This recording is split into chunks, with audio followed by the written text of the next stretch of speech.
Stand by.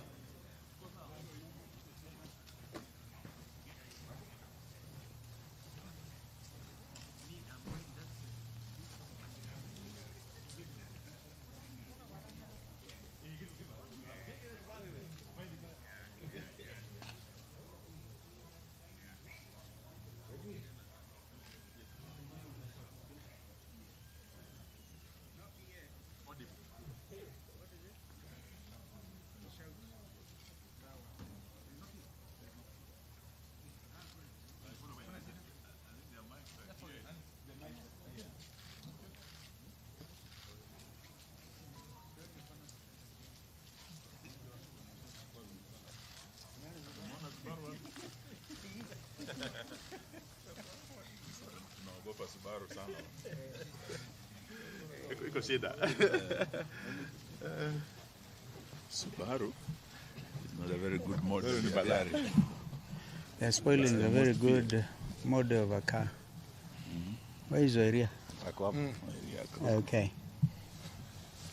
Are we set? A very good afternoon, ladies and gentlemen of the press.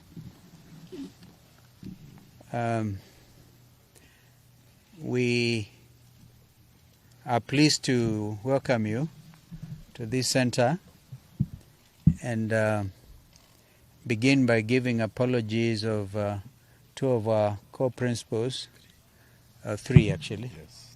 Yes.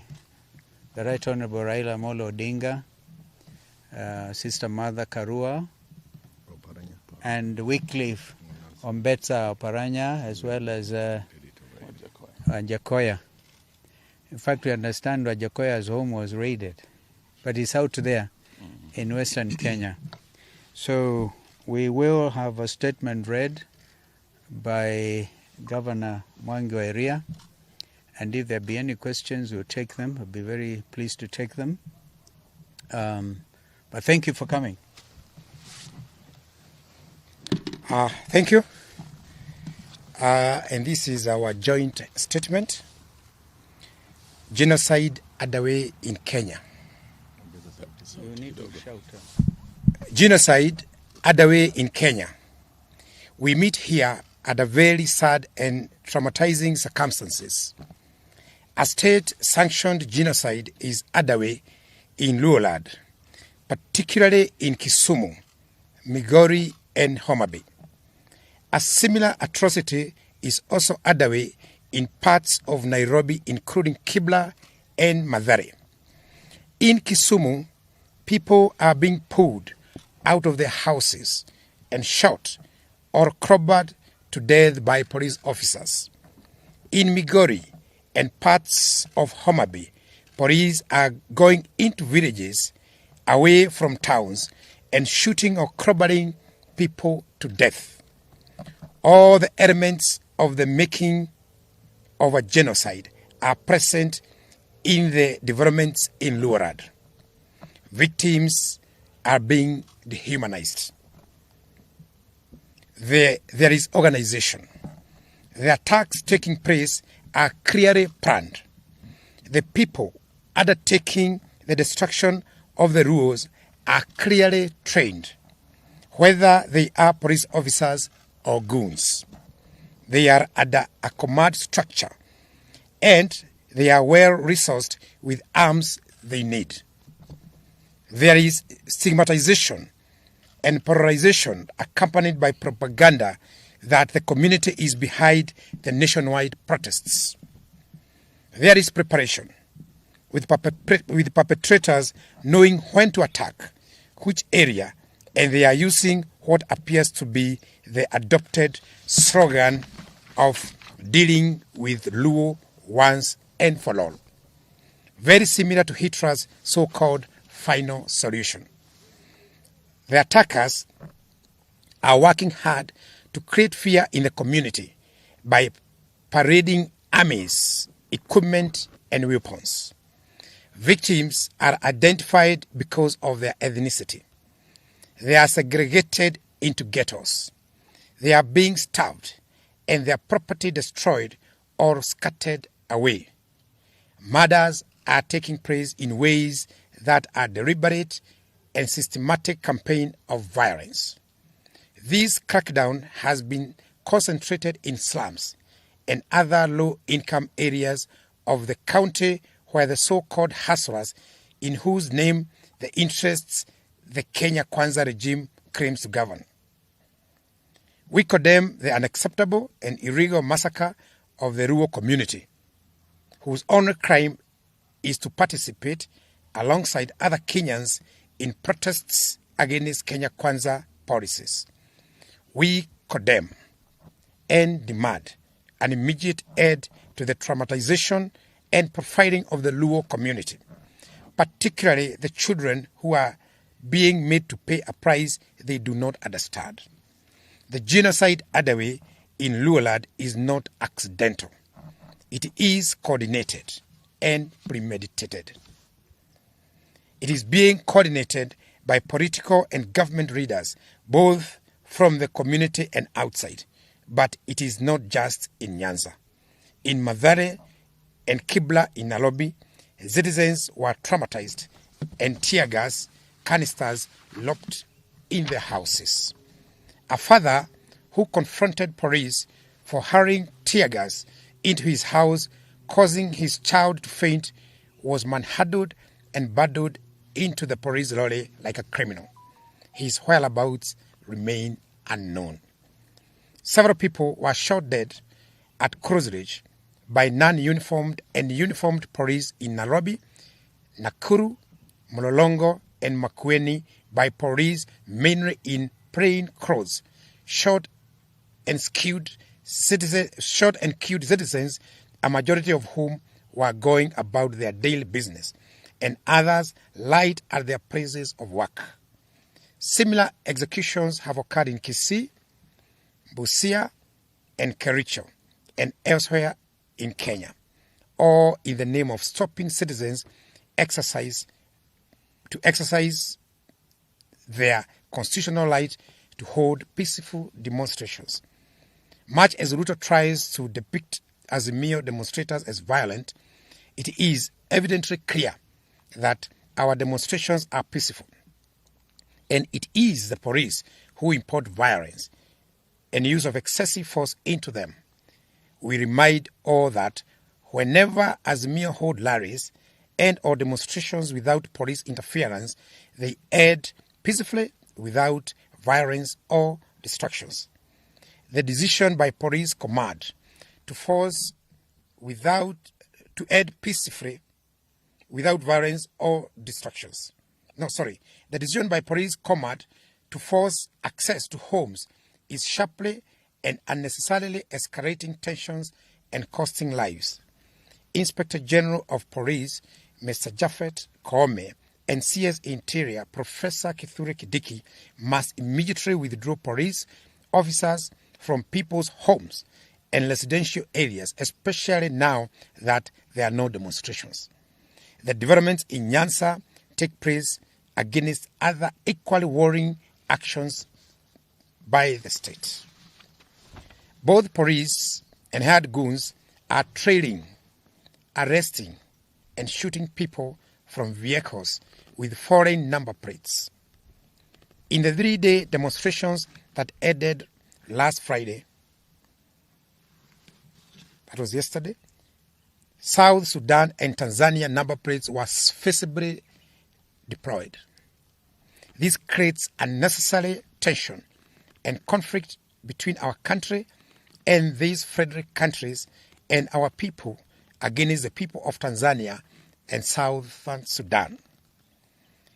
As police battle our people on the streets, they have also taken over the corridors of justice in our courts. We saw police attacking families of people seeking justice in court.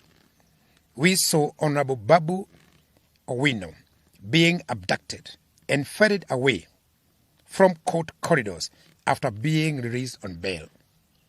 We saw the media being attacked and chased from court corridors as they did their job of informing the world of developments in the country. Azimio readers are being put under house arrest. Constant surveillance and persistent threat of being arrested. We demand the unconditional release of all the Azimio readers and supporters who are still being held incommunicado. These developments also happen against the backdrop of constant verbal, unwarranted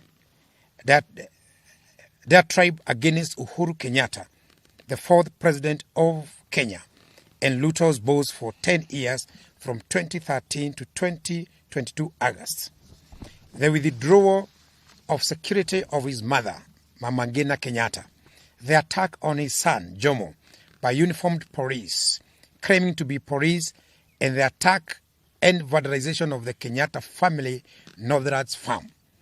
These are all acts of grave provocation, not only to Uhuru Kenyatta and his family, but also to all right-thinking Kenyans.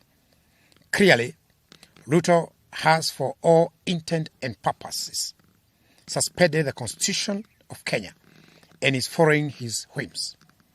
We shall not watch helplessly as Ruto and his cronies completely dismantle the Republic of Kenya as set up by our Constitution. We shall not surrender our rights, including the right to life, dignity, and the right to peaceful protest. We shall not surrender our voices or agency. We shall fight for our rights as we have fought for them before, and as our fathers fought for them before last. We call on all right-thinking members of society to rise up and be heard. Let us all say enough is enough. William Ruto and his illegitimate regime must listen to Kenyans. All these actions by police undermine the rule of law and the Constitution. These actions point to the emergencies of a police state in Kenya. However, these actions that have left scores of Kenyans dead have earned police praise from William Ruto. We wish to make it clear that our people will not surrender or be cowed. We further make it clear that we will pursue no engagements with Kenya Kwanza whatsoever until these hostilities and their perpetrators are apprehended. We remain determined to right the wrongs being inflicted on our people, including state-induced high cost of living. Our peaceful countrywide demonstrations will continue next Wednesday. We are serving notice to all the OCSs across the country for the Wednesday peaceful demonstrations.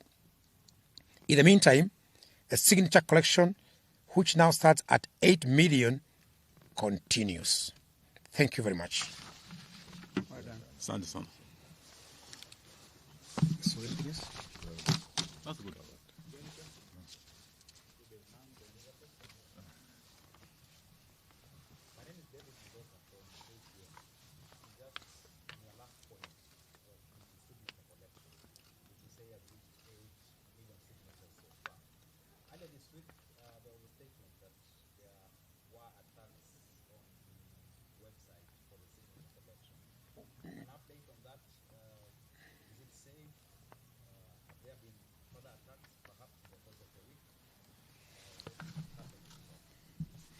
Well, attacks on our websites, yes, we reported, but we are ahead of them. We are well mitigated because we are the legitimate government, so to speak. So we can't figure out how to deal with them. So yes, they keep attacking, but they cannot penetrate us. Yes.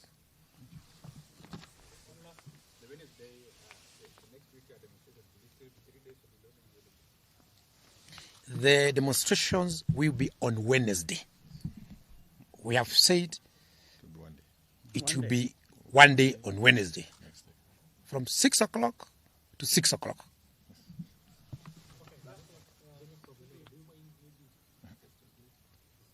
Sorry?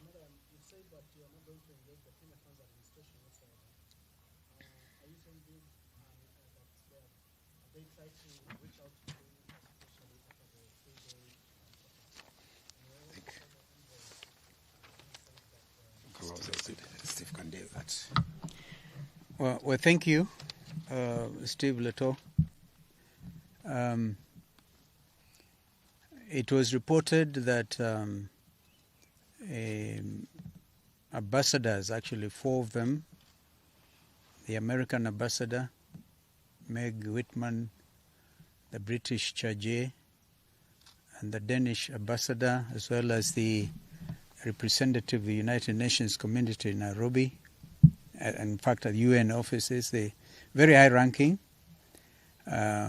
came over to my residence, and we agreed we will not at this stage address the media. Of course, they're all very concerned, not just them as ambassadors, but the international community. The story of peaceful demonstrations turned violent by the police have received international visibility. On CNN, I personally watched some of these presentations, on BBC, on Al Jazeera. We hope, by the way, to be able to meet with some of these international correspondents in the next few days. And so everybody is concerned. And so, Steve, I hope I've answered your question, but we are saying, what sense does it make to meet with people who are already committing acts of genocide? I was foreign minister in 1994 when genocide happened in our sisterly state of Rwanda. We pray to God that this does not happen to our country. So it behoves all of us to take note of what is going on here. We also thank the African Union, the AU Commission on Human and People's Rights for their statement. How do you tear gas 53 children and make them develop early cases of asthma and other complications? These are basic rights, and you cannot negotiate on people's basic rights. Basic rights are basic human rights. And so that is where we are. I don't know if there's another question. Thank you. I think you had last week said that you were taking 3 days of protest because the people had asked for it because of the high cost of living. So what now has changed to go back to 1 day in a week? No, you must always take into consideration the reality of the situation on the ground. We realize that after day 1 on Wednesday, a lot of people were arrested, others were injured, and people had to run all of our hospitals and places to check on their loved ones. So we therefore have reached the conclusion, peaceful, and we stress, by the way, peaceful and armed demonstrations. We call on our people to remain vigilant on that core. However much you feel provoked, don't harm any policeman. Leave it to them to harm you. The world is watching. Thank you. Thank you. Yes, yes. Yes, Inoro. Yes. Inoro can do.